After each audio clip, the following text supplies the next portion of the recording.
Mr. Chairs, na nag-violate si Attorney Lopez dito sa ating proceedings or do sa ating trabaho due to this Section 11,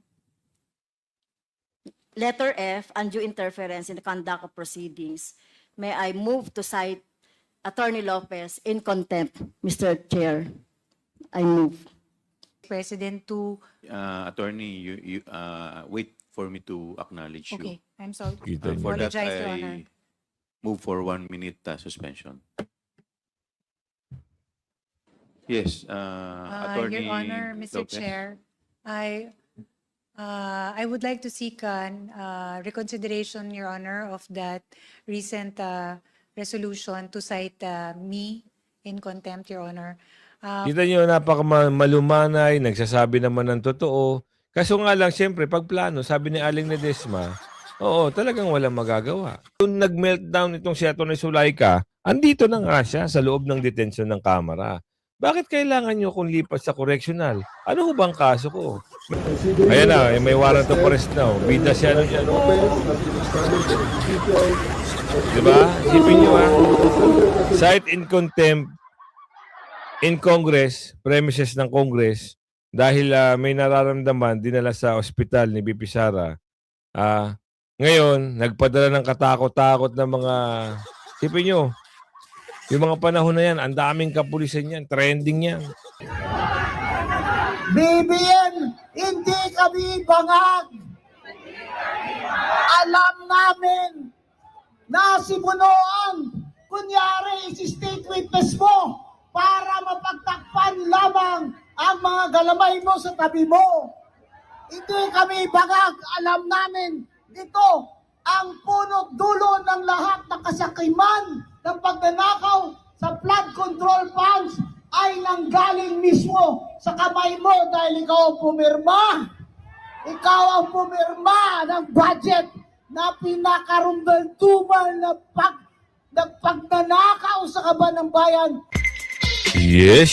Good morning mga kasama. Happy Saturday everyone. Nandito na naman tayo si Kuya Goods nagbabalik. At syempre kung di ka pa nakasubscribe, pasubscribe na lang po at hit mo na rin yung bell para lagi kang updated sa ating mga video. Ibabalik tanaw lang ho natin kung saan nagsimula at bakit ho na-cite in contempt itong si Attorney Lopez Zulaika. Ibang klase ho kasi yung ginawa nila nung panahon na pinatawag nila ito si attorney. Sino-sino ho ba ang nagpa-cite in contempt dito kay Attorney Lopez? Kung nakikita nyo sa screen yung pagmumukha na yan, sila ho yung mga nanindigan para tuluyan hong makulong sa Senado itong si Attorney Zulaika Lopez. At nang dahil hindi raw nila nagustuhan ang sagot, which is kung ano naman ang sagot mo, kaya ka nga nanumpa kaya ka naka-oath dahil sasabihin mo ang katotohanan. Hindi nila ho natanggap. Bakit? Alam nila kung ano yung plano. Ano ang plano? Pero bago natin pasadahan lahat ng mga umatikabong video ngayon, andyan po yung join button. Pumindot ka na at sa dulo ng ating video, yung shoutout segment natin. Hindi tayo magtatapos hanggat hindi tayo nakapag-shoutout sa inyo. Simulan na natin ito. Rekta na tayo dito. Itong matanda na to, ito ho ang nagpa-cite in contempt. Sinugundahan ho ng mga ibang congressman at lalong-lalo na kung sino yung chairman ng mga panahon na yan.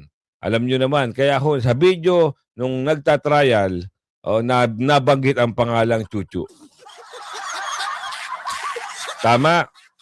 Dahil sila ho ang nanguna sa kanilang committee para magawa at maisagawa ang pag-cite in contempt kay Attorney Lopez Zulaika. Mamaya sa dulo ng ating video, sapot sa camera, video coverage o video sa isang event na nangyari kagabi. Attorney Rowena Guanzon, matapang na ho naghayag. Pasadahan natin to. Parang siga-siga ba yung Office of the Vice President? Kita nyo kung na utusan makapagtanong. yung OVP, yung utusan ang COA na hindi kami sundin ang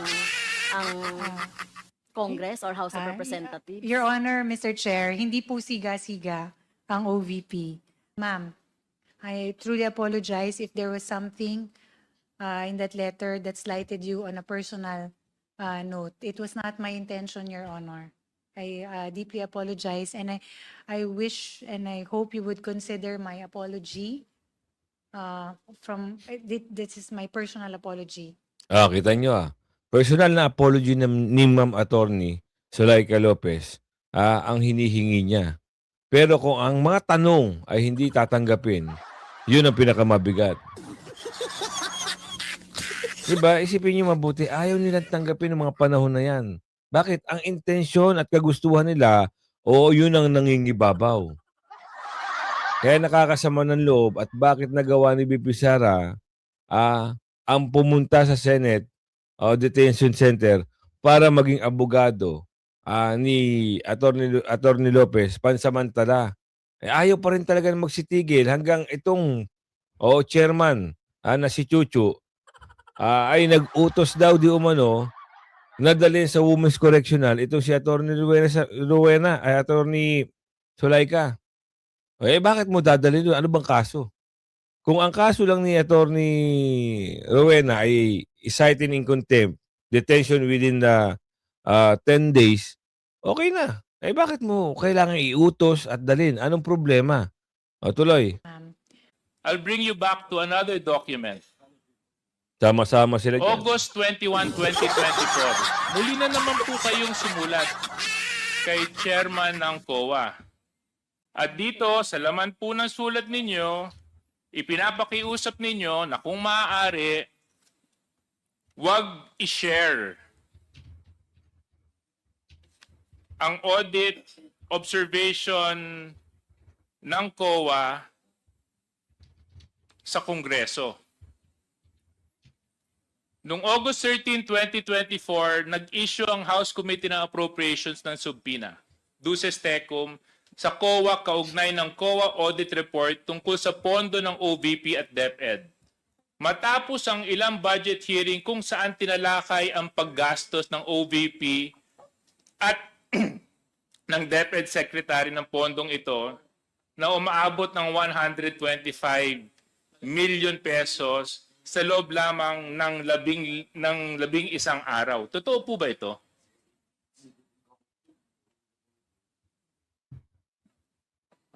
Your Honor, I'm sorry, I did not catch the question.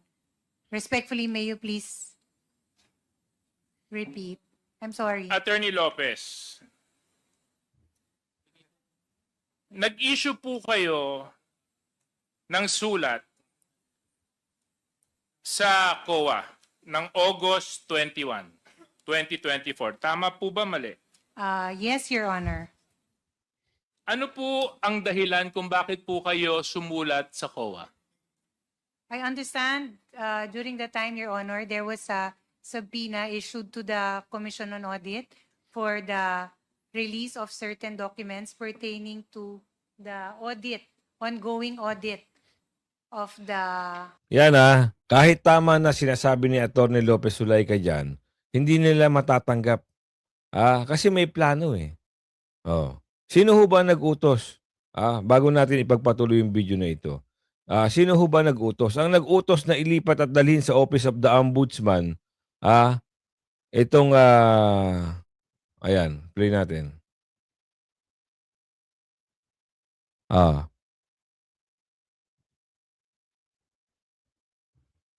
Paano ba ito?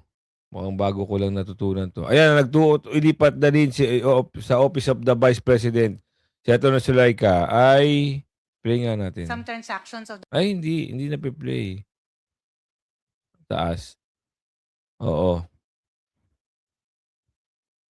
Ang nag-utos na ilipat at dalhin sa Office of the Vice President Chief of Staff Atty. Zuleika Lopez sa Correctional Institution for Women's o CIW ang House Committee of Good Governance and Good Government and Public Accountability. Good ba sila? Tatanong lang ho Ang official na transfer order ay nilagdaan ng chairperson ng committee na si Manila 3rd District Representative Wawa noong November 22, 2024. Bakit? Bakit niya inutusan? Bakit nga? Alam nyo na. Sino inutusan niya?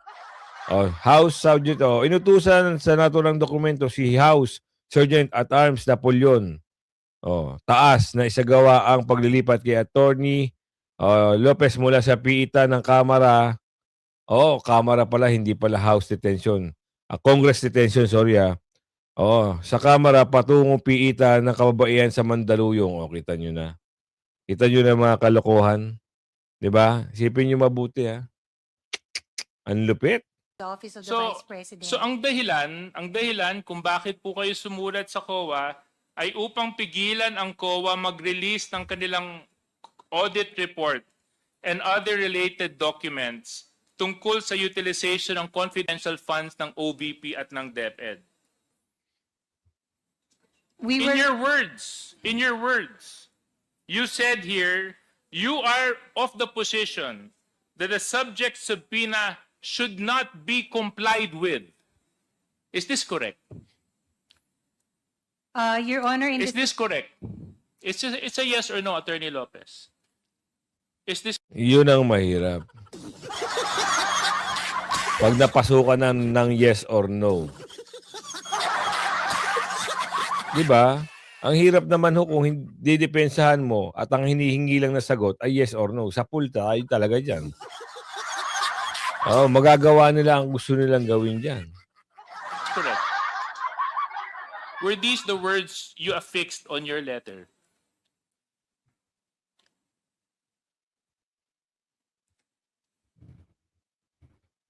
Your Honor, It's a yes or no, Attorney Lopez. Yan ang malupit. lang po at Yes or hindi. no. Nandito po yung copy ng sulat. Kung gusto niyo po, bigyan ko po kayo ng copy ng sulat ninyo. may I please have At saka a copy? nandito po yung signature ninyo sa kopya, sa sulat. Your Honor, respectfully, may I request a copy of the said letter? So I can... Comsec, can you please give this to the person who has lost her memory? Kita nyo, bumanat pa. Yan ba yung fair na pag-iimbestiga? Ang masaklap, di ba? Masyado silang matatakaw. Matatakaw kung bumira. Pero pag malapit na ho ang tamang paniningil, hindi mo na ho sila makikita at hindi na ho nagpaparamdam. 2028 na, parating na ang bagyong Inday. Tandaan nyo yan. Can you just confirm this letter?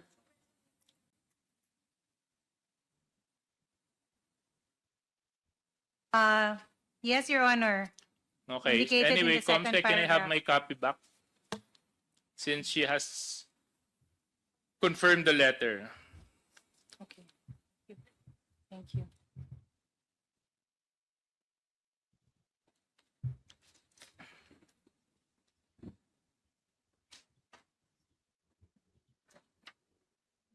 When you issued this letter, Attorney Lopez, did you act on your own volition?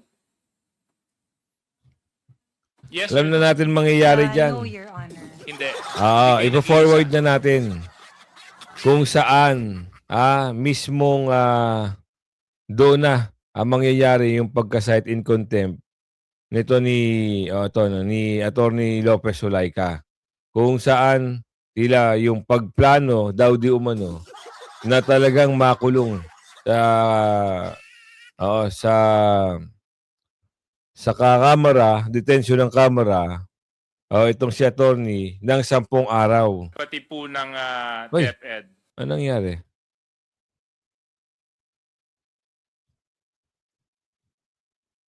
Ito. Pero Mr. Chair, Yan. on the second paragraph nung kanyang letter, yung letter po ni Attorney Lopez, nakalagay dito, no, we are of the position that the subject subpoena should not be complied with for the following reasons. Ayun, na-explain mo na yon. Ano po bang ibig sabihin ng should not? Are you commanding? Are you demanding the Tingnan niyo. COA na wag sumunod doon sa subpoena duces tecum? If Your Honor, Mr. Chair, Please continue, Attorney Lopez. yes, if you read the entire the entirety of the letter, it is really a respectful request Mm. sa Commission on Audit. We are not demanding them or instructing them. It is really a respectful request if you read in the Well, entirety. Yes. Eh hindi ho ko, Atty. Zulaika, hindi ho kasi nakakaintindi na maayos na pag-iintindi kapag meron daw di umanong intensyon ng hindi maganda sa tao. At kahit naman ho ipaintindi mo, hindi nila maintindihan, attorney. Oo. Oo, pero pag should kasi parang demanding na yon, commanding na yon para sa akin, no? And Okay? yes, Ayan ang kanyang interpretasyon. Pag should daw, it should be demand. It depends how people interpret the words. Kayo ho. Oo. Pag sinabi bang, okay, ito you should go to the toilet and clean it, all the mess. Anong ang pagkakaintindihan nyo doon? Oo. Ano yung pagkakaintindihan mo doon? Whether or not, kung susundin mo o hindi.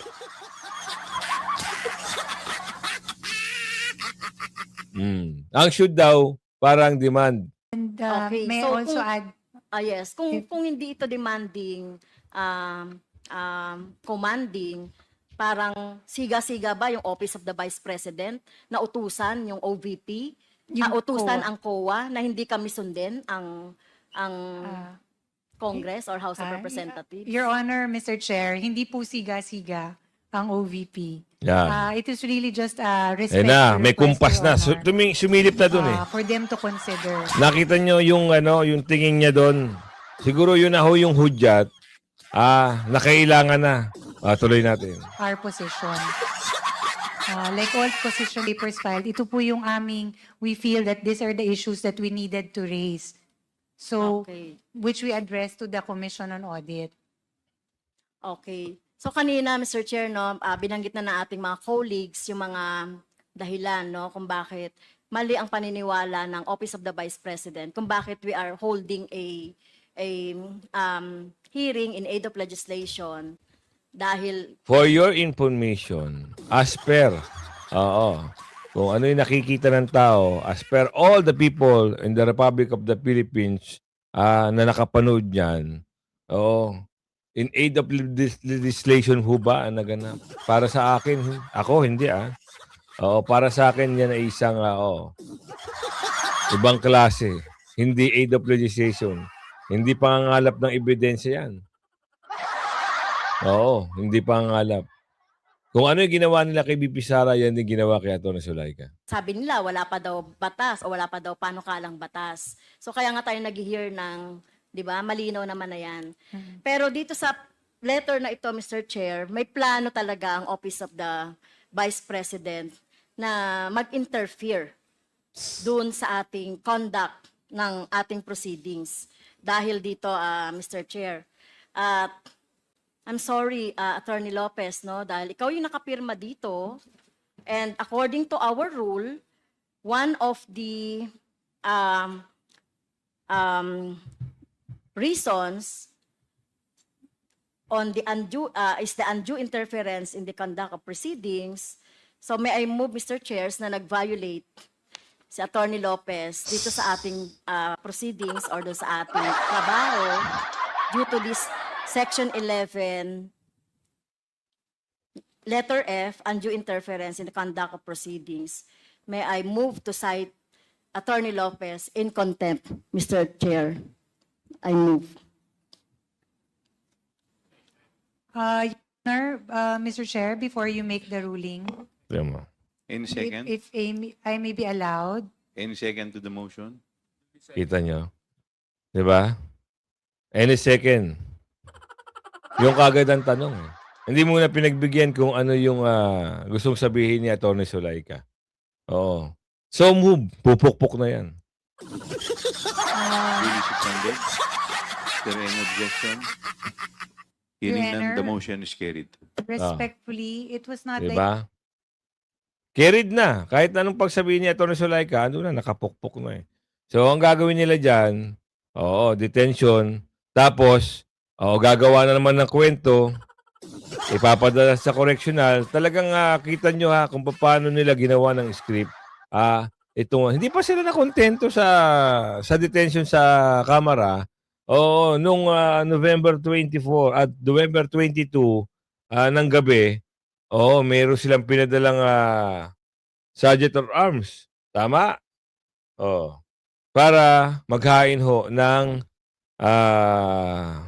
order na ipadala siya sa Women's Correctional. Intention of the Office of the Vice President to, Attorney, you wait for me to acknowledge okay, you. I'm sorry. Kita For nyo. that, Apologize, Your Honor. I move for 1 minute suspension. Yes, Attorney Your Honor, Mr. Lopez. Chair, I would like to seek an reconsideration, Your Honor, of that recent resolution to cite me in contempt, Your Honor. Kita nyo, napaka-malumanay, nagsasabi naman ng totoo. Kaso nga lang, siyempre, pag plano, sabi ni Aling Ledesma, talagang walang magagawa. Kahit anong paliwanag mo dyan, kahit bukal sa loob mo at hindi ka nagsisinungaling kasi naka-out ka, wala talaga. Kasi ang dami nila dyan meron pa akong video ipapakita sa inyo nung panahon. Ito, gabi na ho. Nagkaroon ng, di ba, na-cited in contempt na, pumukpok na. Nasa loob na ho ng detention cell sa Kamara, itong si Atty. Zulaika, talagang meron pang 2 tao na pumasok para ihain naman ang transfer order. Then, ma'am, opo, ibabasahin na po namin, ma'am, yung order na naka-arrest naman po. Ma'am, okay, ma'am. Ito, ma'am, tig-isa po ulit tayo. Yes, ma'am. Do I need my lawyers to be present? Ito nyo, mahinahon pa rin kahit nasa loob na ng detention cell. Kaya nga ang kabang-abang dito sa Lunes, kung sino ang nagplano at sino ang nag-order na iilipat. Kasi doon nag-meltdown itong si Atty. Zulaika, andito na nga siya sa loob ng detention ng Kamara. Bakit kailangan nyo kung lipat sa correctional? Ano ho bang kaso ko? Meron na ba ho ba kung kaso na napatunayan sa korte na criminal case? Wala naman Bakit kailangan nyo ilipat sa detention cell? Detention ng Women's Correctional sa Mandaluyong. Ano ang purpose? Kung ikaw matinong pag-iisip, bakit kailangan mong gawin yan? At kung ikaw naman yung chairman ng sinasabi ng in good governance, nako po, mag-isip-isip ka ngayon dahil yung Agila ng Davao uupo sa 2028. Ang tanong dito, sino ang nag-utos sa inyo para idala at dalhin si Atty. Zulaika doon? Ikaw yung chairman. Ayon sa mga lumalabas na video, ang official na transfer order ay nilagdaan. Lalabas uli natin. Baka sabihin nyo naman, nagloloko tayo Diba? Para maging transparent tayo at hindi kayo nangangapa. Ito, magtanong lang kayo kay paring Google. Sino ang nag-utos na dalhin si Atty. Lopez Zulaika sa Women's Correctional? Ang lalabas dyan, ayan ang nag-utos na ilipat ay ang House Committee on Good Governance. Totoo ba? Good governance ba? Tanong lang ho ang official na transfer order ay nilagdaan ng chairperson ng committee na si Manila 3rd District Representative Wawa Araymo. Di ba? Ang tanong, pag-upo ba ng Agila ng Davao, ay Ang tanong, pag-upo ba ng ang Agila ng Davao, ay masasagot mo ba ito lahat pag ikaw naman ang na-hot seat at maimbestigahan? Yan ang katanungan. Lalong-lalo na. Si Aling Ledesma, ay mahilig magtanong yun. This time. Lawyers to be present, ma'am. Opo. Ma'am, hindi po muna ngayon. Kasi, ma'am, Are you transferring me now? Yes po, ma'am. No, I really want my lawyers to be present. Attorney, ang order ng committee ng House is to transfer you immediately. Kita nyo? Transfer you. But I really like my lawyers to be present. Can we arrange that while on transit? No, I really like my lawyers to be present. Ma'am, we can arrange that naman, ma'am, for you. Pero, Ayaw nga, ang kulit mo din No, ma'am, let us look into this case, ma'am. Because we are under... To be present, ma'am. Please. I need my lawyers to be present. Ma'am, not I here am- po. Opo. I am serving my detention in good faith. Opo. Oh, ito mo? Tama. From the US, I came back. Ito mo, galing pa ng Amerika yan si Ma'am Sulaika. O, sinabi niya dyan. Ha? Oo. Oo. O, itong pag-detain nyo sa akin, in good faith ko itong tinanggap. Tapos dadalhin nyo ako sa correctional. Bakit? Anong purpose? Pwede naman siyang 10 araw. Kung 10 araw, wala ang problema. Oo. Ganun ang plano talaga eh. Kailangan galitin. Sabi ni Aling Madrigal yan. I sat there and I answered the questions.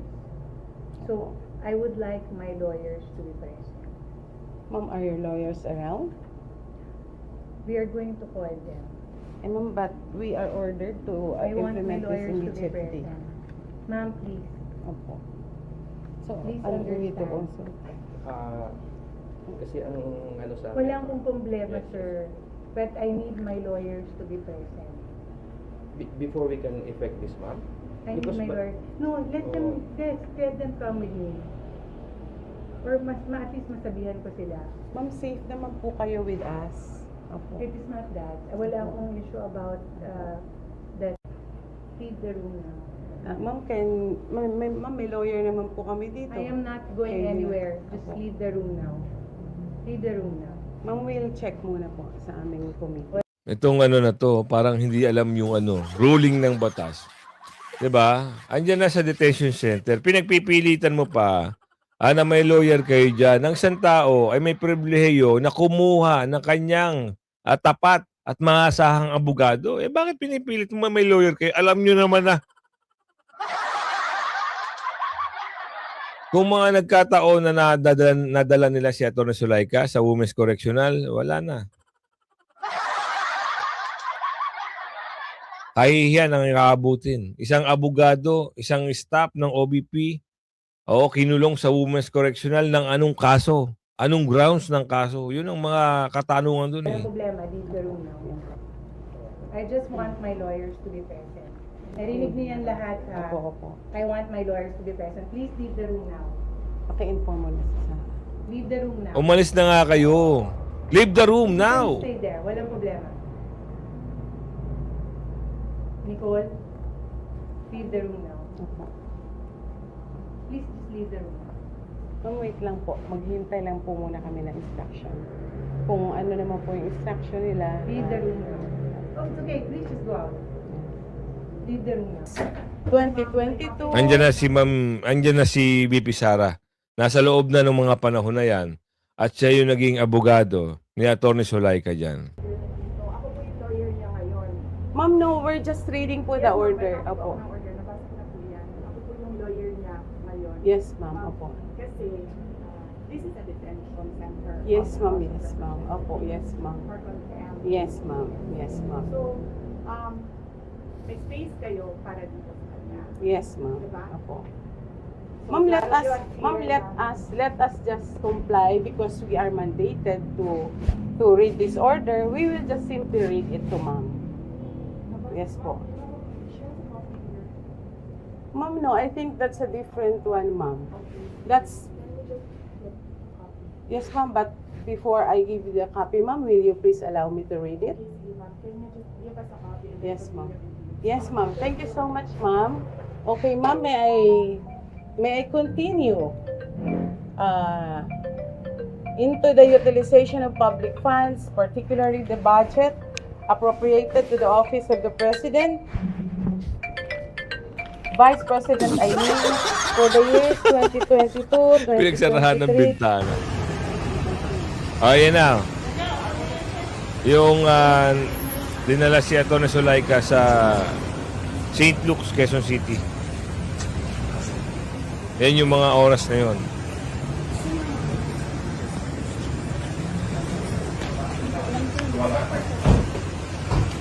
Ma'am, kumusta po siya, ma'am?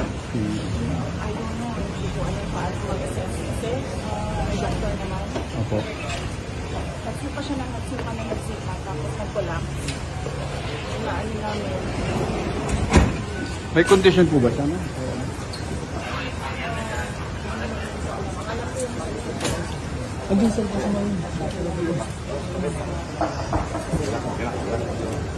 Ayan yun, ha?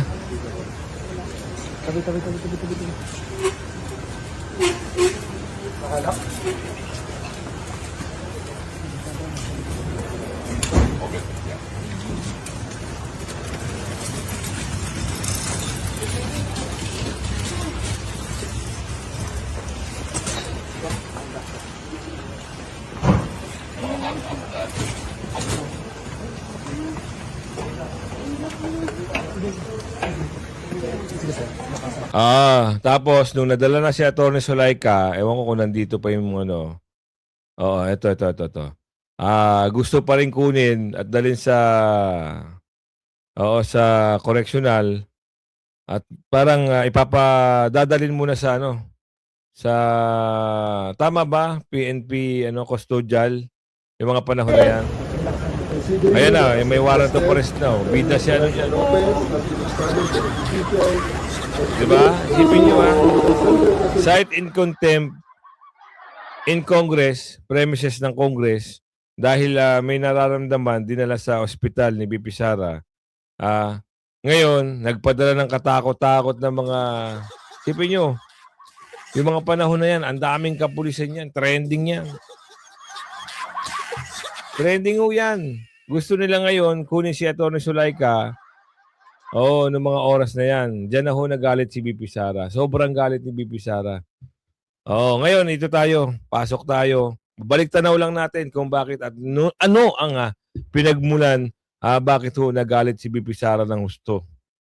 At dahil sa galit ni BP Sara, sa mga katanungan ng mga stream media at mga vloggers, nakakuha ng tiyempo at pagkakataon, yung mga div ng 2 minutes splice video at yun ang gawing ebidensya na may threat daw at ginawang threat si BP Sara. What?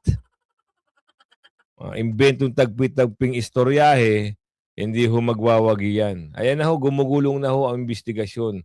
Naglabasan na ho ang magaling at maayos na abogado at yung mga grupo na naniniwala sa dapat na may managot dito sa nangyayaring kadorobohan at mga dorobo. Diba? Isipin nyo mabuti sino-sino ba ang mga dapat imbestigahan sa issue? Ang flood control ang number 1. Pero ang nangyayari, inuuna nila, ang propaganda nila na muna, impeachment muna. Para matapalan ang flood control issue. Diba? Yun ang kanilang plano eh. Tama nga, yung sinabi ng isang abogado na na-interview sa SMNI ba yun? Gagawin nila, kukunin nilang liderato ng Senado. Pagkatapos, pag nakuha na nila, eto na. Puro impeachment. Walang katapos ang impeachment na pag-uusapan. Atty. Rugwanson, banatan mo ang mga dorobo. Ikaw na bahala. Sinungaling sila. Talagang pinuntarya nila si Senator Marcoleta. Nauna pa ninyong pinakulong si Senator Marcoleta kaysa kay Martin Romualdez. Tama. Nasaan naman ang ustisya dyan? Nasaan naman ang katarungan dyan? Mula ngayon, kayo mga pobre, isirox nyo na lang ang manok. Wala kayo ulamin. Isirox nyo ang galunggong. Kasi sabi naman ng abogado nila, ay yan ay original na rin. Ano kaya kung ipasirox ko yung galunggong at ikanlaan ko sa'yo? Masarap kaya yun? Walang patis? Tama. Xerox nyo na lang. PM, ikaw tumanggap ka ng milyon-milyong pisong donasyon sa kampanya mo mula sa 2 construction companies. Bakit ikaw hindi pinaplunder? Bakit si Senator Marcoleta plunder na yun ay campaign funds? Kung plunder yun, dapat lahat ng mga congressman dyan na sobra na 50 million yung kanilang diniklara sa Comelec, dapat sila din lahat ay plunder? Sinungaling sila. Talagang pinuntarya nila si Senator Marcoleta.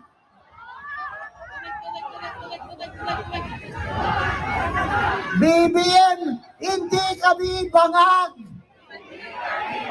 Alam namin na si Bunoan, kunyari, isi-state witness mo para mapagtakpan lamang ang mga galamay mo sa tabi mo. Hindi kami bangag. Alam namin ito ang punot dulo ng lahat ng kasakiman ng pagnanakaw sa flood control funds ay nanggaling mismo sa kamay mo dahil ikaw ang pumirma. Ikaw ang pumirma ng budget na pinakarumbaltumal na pagnanakaw sa kaban ng bayan. Ikaw, BBM, ang pumirma. At hindi kami bangag para hindi namin malaman na alam na ng lahat na ang sinasabi ni Saldico ay totoo, na siya ay nag-insertion kayo ng 100 billion dyan sa flood control at ang 25 billion na sinasabi ni Saldico ay hinatid niya mismo sa bahay mo, BBM. Ngayon, sino ang mananagot sa flood control? Nauna pa ninyong pinakulong si Senator Marcoleta kaysa kay Martin Romualdez. Nasaan naman ang ustisya dyan? Nasaan naman ang katarungan dyan? BBM, hindi kami bangag.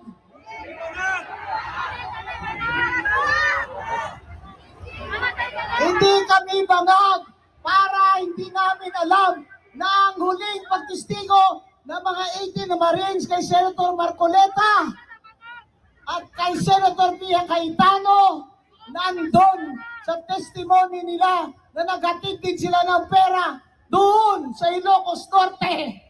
Sa pool. Ang pinapanigan mo ay ang malalapit sa iyo. Kaya si Bunuan gagawin nilang state witness. Meron bang state witness na siya mismo ang pinakamataas na opisyal ng DPWH? Tama ba yun? Tama ba? Gusto lang nila magsabi si Bunuan na si Romualdez ang mastermind. Yan na. Kita nyo na, babaluktutin na talaga. Kaya kung umabot ka sa video natin ito, ako naman ho'y maglalambing. Huwag nyo kalimutan panoorin at suportahan itong magaling. Para sa akin, magaling ito eh.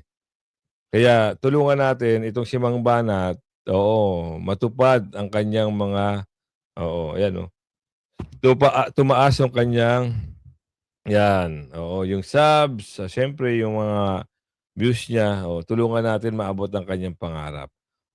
At syempre yung shoutout segment natin, hindi naman tayo magtatapos hanggat hindi tayo nakapag-shoutout. Shoutout sa iyo, Ma'am Julia Sugiyama. Shoutout po sa iyo, Vicky Mansion.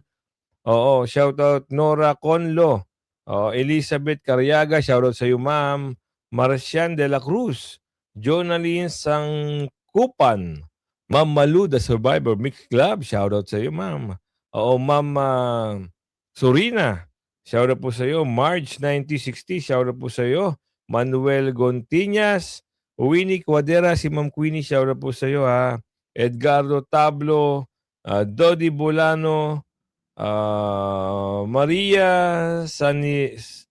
Sarina Rito. Shoutout po sa iyo. Martin Ivan Almedejar. Shoutout po. Corazon Bustillo. Rosemary Sevenco. Shoutout po muli. Sol Rojas, Atelan Tubag. Shoutout po, Evan Manalang, Reynaldo Nedroda, Papa Cuyos, Balbilino. Shoutout po sa iyo, Adoraciones Condo. Marlon Confestor, Amul Daro. Shoutout po sa iyo muli, Jimmy Shega, Melita Orince, Albert Banal, Romeo Garciso, Jenny Aninon, Yolanda Mondragon, Carabs 32.5, shoutout po sa iyo muli, Jem Morales, Ronel Temana, Marge, 960, shoutout po, Jonaline Sangkupan, O Martin Alamedar, James Bert Castro, Alberto Evangelista, Kuya Jun, 2393, shoutout po sa iyo muli. Darlene Marpores, RC,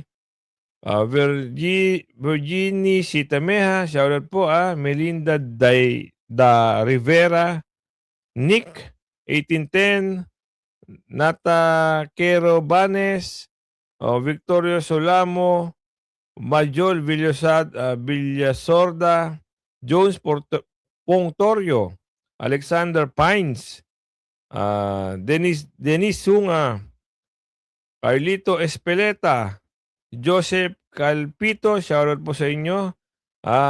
Clarita Letran, Pelo Forande, Almusico, shoutout po sa inyo lagi At Susan Redulla, Shantaro, Nina Ney Raduran, Capis Channel, Margie Gonzalez, Merlita Chavez, Warlito Conde Sr., Kyla Jane, Jack 25 Motovlog, shoutout po sa inyo. Yan, kung umabot kayo sa ating shoutout segment, ako ho ay lubos na nagpapasalamat at syempre naglalambing o paki-like, share ang video natin. Hanggang sa muli ho, bye-bye!